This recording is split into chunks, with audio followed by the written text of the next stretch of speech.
Before we take you live to the lonely little burg of Найт-Вейл, we have an important announcement. Welcome to Найт-Вейл t-shirts are now available. Go about your daily life bearing our name upon your body. Share secret signs and messages with passers-by in the know. Welcome to Найт-Вейл t-shirts. Get them today at commonplacebooks.com. All right, that's it from me. Take it, Cecil. Look to the obelisk. We don't know where it came from, but it's attracting a lot of cats. Welcome to Найт-Вейл.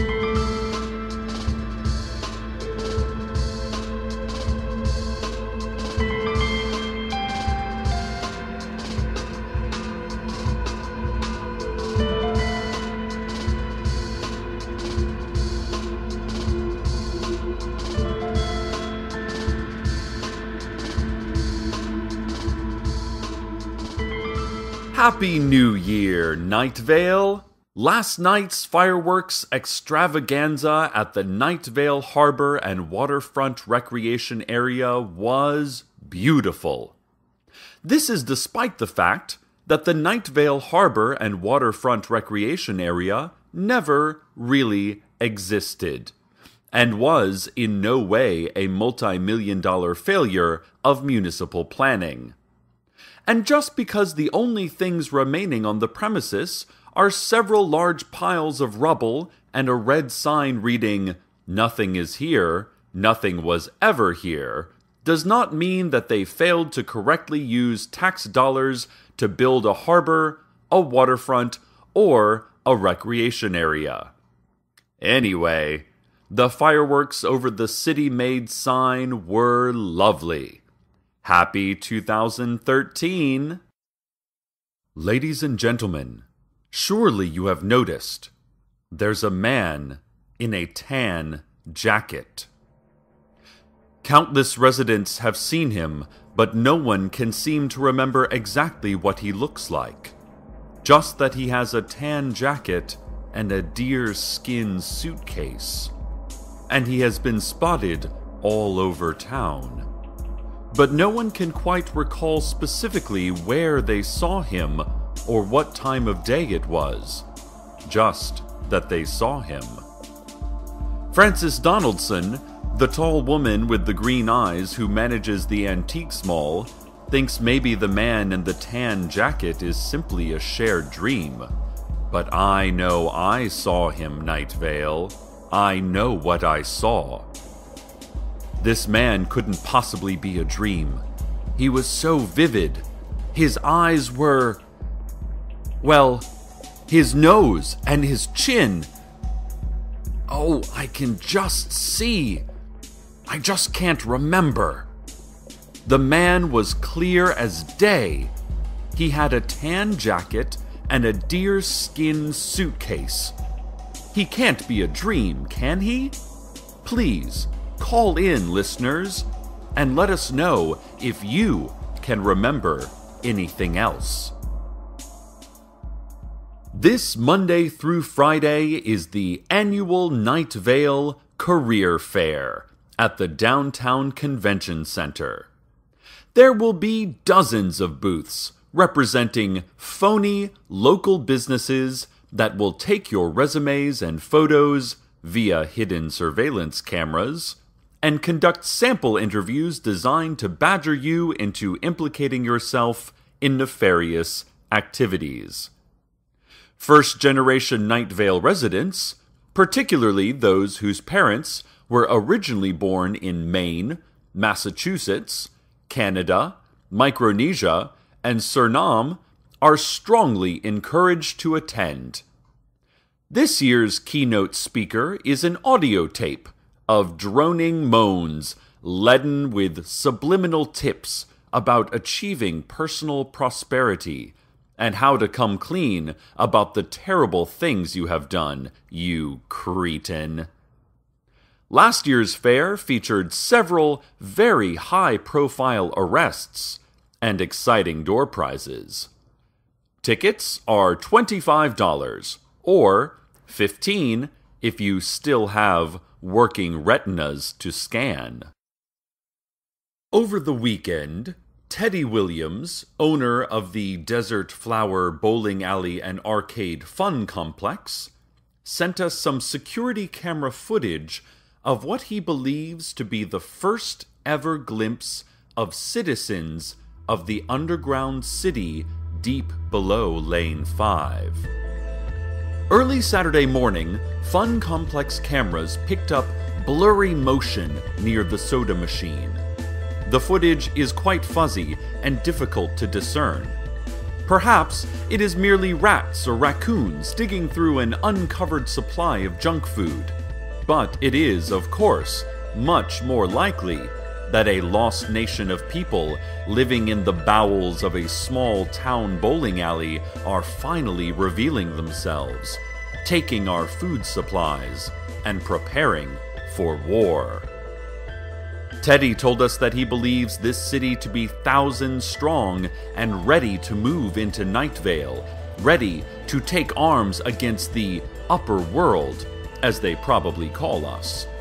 Ready to conquer this heaven and become the righteous owners of our sun-soaked precious land, we assume. It takes very little extrapolation to believe that they worship a god named Huntokar, who demands sacrifice to keep their underground city thriving in the absence of nourishing sunlight.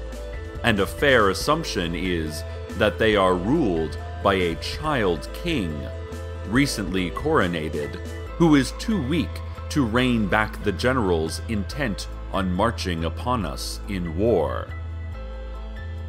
Ladies and gentlemen, if you care for your community, your town, your Найт-Вейл, like I do, you will arm yourselves.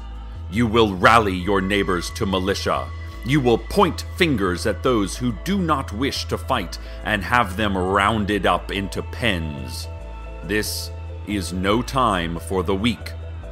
We are at a presumptive war with a projected enemy whom we cannot yet see or even be certain of, but who are probably bloodthirsty giants. If you would like to learn more about starting a militia, simply learn to be a true American. That's how you'll know. And remember, Найт-Вейл is at war. Your careless talk cost lives. They know we are here, and it seems somebody talked. Who was it, Найт-Вейл? Was it Steve Carlsberg? Did Steve Carlsberg talk? Maybe a group of good citizens should go have a chat with Steve and find out what he's been saying and to whom. Stay by your radios, listeners. We will report further as events warrant. More now on the man in the tan jacket. Old woman Josie called to tell us that her angel friends are saying that the deerskin suitcase is full of flies. The angels would not tell her more, explaining that knowing more would jeopardize her eternal soul, as well as their own statuses as angels. They did not want to mess with that. Old woman Josie added that she thinks the man in the tan jacket is just a salesman of some sort. A fly salesman, she bets, wandering from town to town with polished shoes and a suitcase full of flies. "Oh, I just can't stand those fly salesmen," she said, ringing my doorbell at 3 a.m., wanting to show me samples and asking for glasses of orange milk. The Найт-Вейл Daily Journal has announced that, despite cost-cutting measures and mandatory subscription laws, it is facing a huge budget shortfall this year. "We cannot pay back our printers or our delivery crews," said editor Leanne Hart in a prepared statement whispered through my mail slot late last night. And we have already had to banish much of our staff into the sand wastes of the desert. She went on to explain that this budget shortfall has nothing to do with the reported lavish birthday party she threw for herself in Найт-Вейл Stadium, featuring a lazy river made entirely of champagne and a birthday cake topped with very thin slices of moon rock. In an addendum, she tapped in Morse code on my bathroom window. She said that the journal is considering all new sources of income, including creating additional advertising space and mugging Найт-Вейл citizens, and that I shouldn't mention the whole birthday party thing after all, because she was never even born. So how could she have had a birthday party? She spent the rest of the night tapping out the phrase, "Birthdays are a fake idea," which actually was a pretty relaxing sound to fall asleep to. Hey, kids and parents! Time once again for our Children's Fun Fact Science Corner. Today, we are exploring common birds and their meanings. An eagle indicates that an important phone call is impending. A sparrow says that you should beware the sea and sell any stocks invested in food-based companies. A pigeon means that your mother has died, or that all is well. It's a bit uncertain.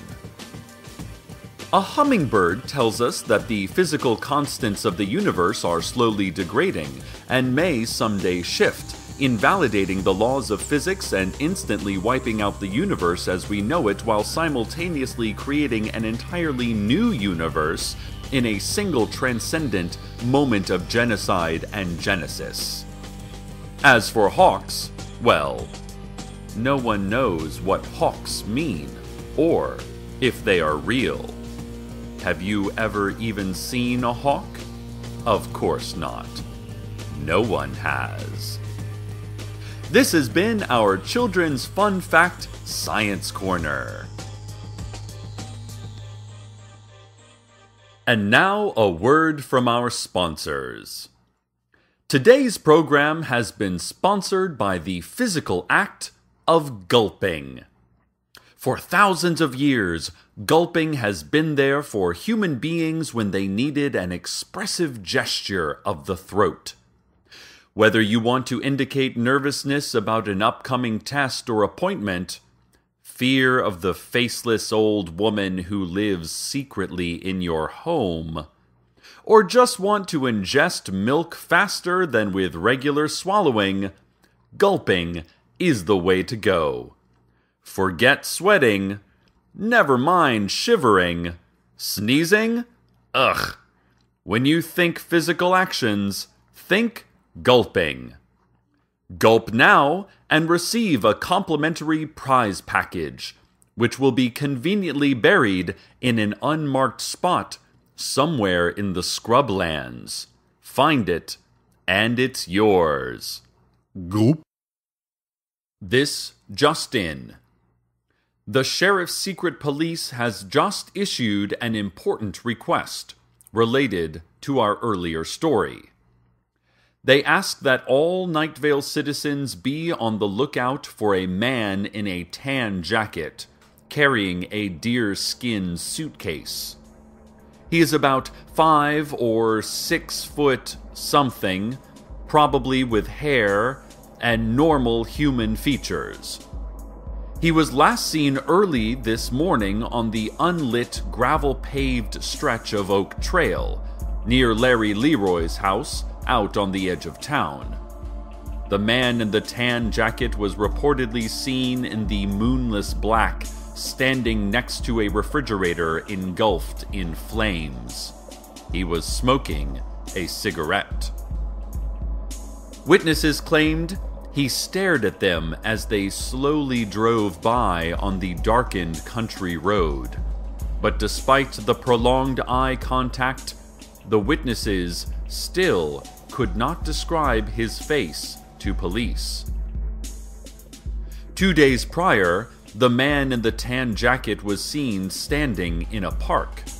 No one can remember which park, but they're fairly certain it was a park. Or maybe it was in the Old Navy outlet store or near the invisible clock tower. It wasn't quite clear. Either way, the man was definitely standing with his deerskin suitcase and staring up at the sun for hours. He followed the bizarre glowing orb, which is somehow the source of all light and life, and oh god, the sun! Are you kidding us with this thing? We don't even have time for that mystery! The secret police then interjected. Secret police officials added that if you see a man in a tan jacket carrying a deerskin suitcase, write down what you see immediately. The city council has temporarily lifted their ban on pens and pencils so that citizens can help law enforcement on this matter. Once you write down your encounter, call 911 immediately, or simply say, "Hey, police," out loud. We're all being monitored almost 24/7, so they'll probably hear you just fine. Let's go now to traffic. There is a car. It's not in Найт-Вейл, or even in the desert that cradles our little town. It's out somewhere beyond that. There are many cars there, but I'm speaking only about one. Blue, squarish, with tires and windows and an engine that works most of the time. A woman is driving it, and she is also glancing whenever she can at the child in the passenger seat. He is a child, but he is 15. You understand. She is glancing at him, but she is not saying anything, and he is not saying anything either. She wants to cry. Or she wants to push him out of the car. Or she wants to go back in time and insist on using a condom. Only she would never do that. She wouldn't change any of this, really. Not for all the money, piles of money, some of it defunct money from defunct and absent governments. She wouldn't give any of this back. So she drives her car, blue, squarish, with tires and windows and an engine that works most of the time. And she glances at the 15-year-old child, and neither of them speaks. This has been traffic. And now, the weather.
Ladies and gentlemen, during the break, I received a call from someone claiming to be an angel.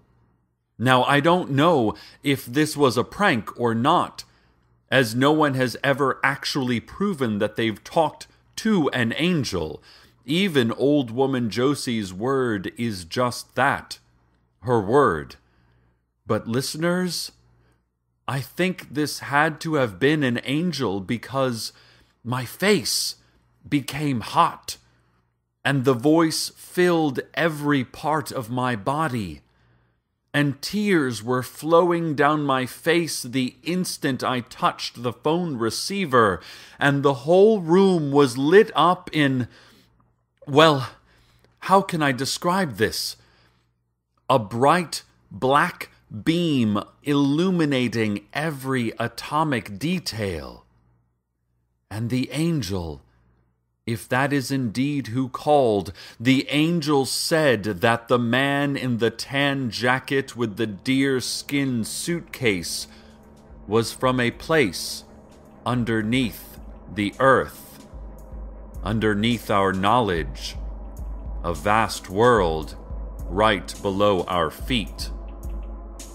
I asked for more, but the angel, if that is indeed who called, whispered only, "A flower in the desert." And it filled me with ecstasy and dread.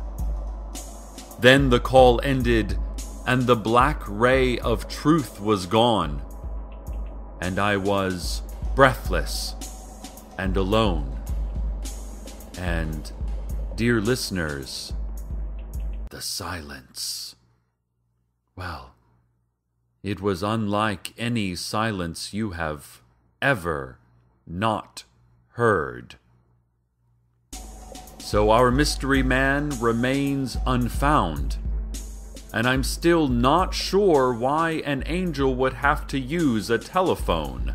But, for now, we can only know what we know.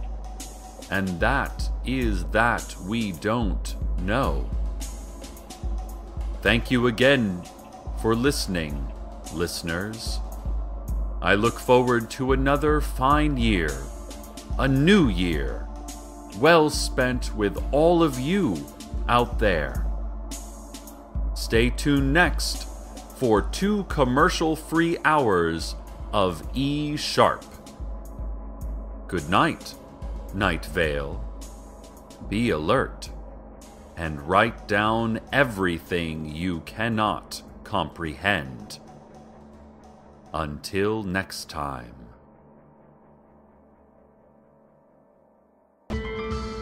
Welcome to Найт-Вейл is a production of Commonplace Books. It is written by Joseph Fink and Jeffrey Craner and produced by Joseph Fink.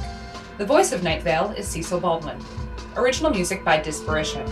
All of it can be downloaded for free at disparition.info. This episode's weather was Invocation of the Duke by daKAH Hip Hop Orchestra. Find out more at myspace.com/daKAH. Want to have your music featured in the weather section? Want to contribute your talents to the show? Just want to say hi? Email us at nightveil@commonplacebooks.com or follow us on Twitter at @NightVeilRadio. Check out commonplacebooks.com for more information on this show, as well as our books on the unused story ideas of H.P. Lovecraft and what it means to be a grown-up. Today's proverb: biologically speaking, we are all people made up of smaller people.